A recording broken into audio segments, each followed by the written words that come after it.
Bonjour, c'est Alexandre Langlais. Bienvenue sur le podcast dédié à la transformation digitale des entreprises et des organisations. Alors, vous pouvez me retrouver également sur mon site perf-actor.com. Besoin d'une nouvelle source d'inspiration ?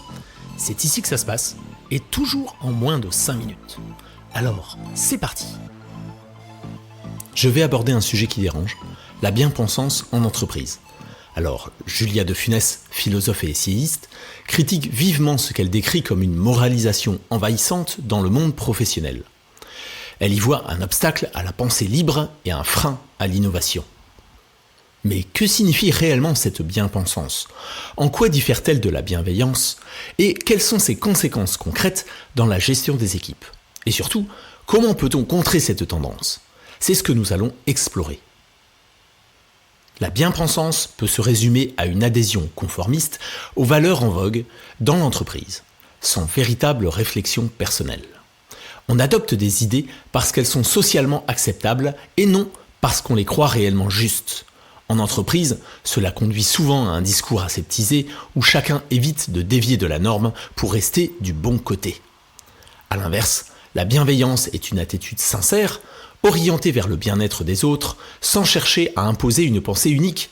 La bienveillance permet des échanges ouverts et des opinions variées, là où la bien-pensance impose une pensée monolithique et inhibe l'expression individuelle.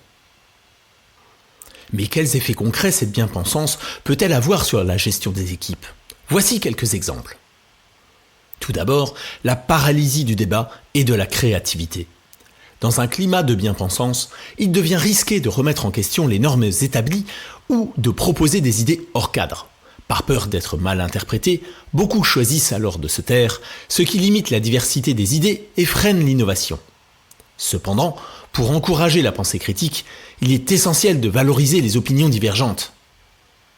Les entreprises peuvent instaurer des zones de sécurité dans les réunions, des moments dédiés à l'expression libre où les collaborateurs savent que leurs idées ne seront pas jugées, mais évaluées de manière constructive. Ainsi, même les propositions les plus inhabituelles ont une chance d'être entendues. Un autre exemple, la prise de décision par conformité plutôt que par pertinence. Lorsque la bien-pensance domine, les décisions sont souvent prises pour rester en phase avec des valeurs préétablies, sans toujours évaluer leur impact réel. Alors, comme résultat, on a des actions superficielles et inefficaces qui gaspillent des ressources sans résoudre les vrais problèmes de l'organisation. Alors, pour contrer ce biais, il est possible de mettre en place des processus de réflexion collective. Par exemple, avant de prendre une décision, réunir un groupe de personnes aux perspectives variées et les inviter à explorer les avantages et inconvénients de chaque option. Cela permet d'aller au-delà du conformisme en cherchant la pertinence avant tout. Pour finir, on peut retrouver l'hypocrisie morale dans la gestion d'équipe. Alors la bien-pensance peut aussi engendrer une forme de cynisme.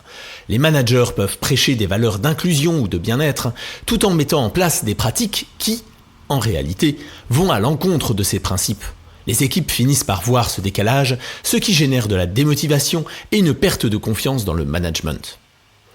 Pour éviter cette hypocrisie, il est important que les valeurs soient incarnées de manière authentique par les dirigeants et par les managers. Ils doivent montrer l'exemple en appliquant les principes qu'ils prônent et en étant transparents sur les enjeux réels. Cela peut inclure l'acceptation des erreurs et une réflexion ouverte sur les initiatives qui fonctionnent et celles qui échouent. La sincérité crée un climat de confiance et permet aux équipes de s'investir pleinement.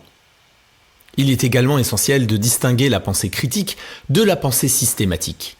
Certaines personnes ont tendance à s'opposer à chaque initiative sans proposer de solution, ce qui peut démoraliser les équipes et étouffer les discussions productives. La pensée critique doit être constructive, orientée vers des solutions, et non une simple remise en question de tout sans réflexion constructive.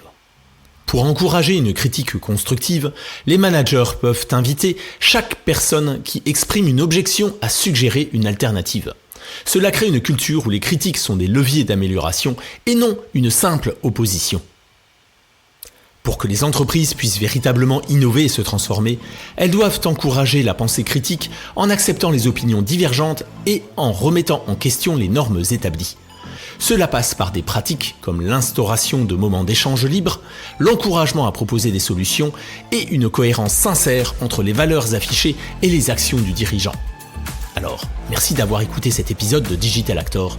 J'espère que cette réflexion vous incitera à évaluer la culture de votre propre organisation et à promouvoir un climat où chacun peut penser librement et de manière constructive. À bientôt pour un nouvel épisode.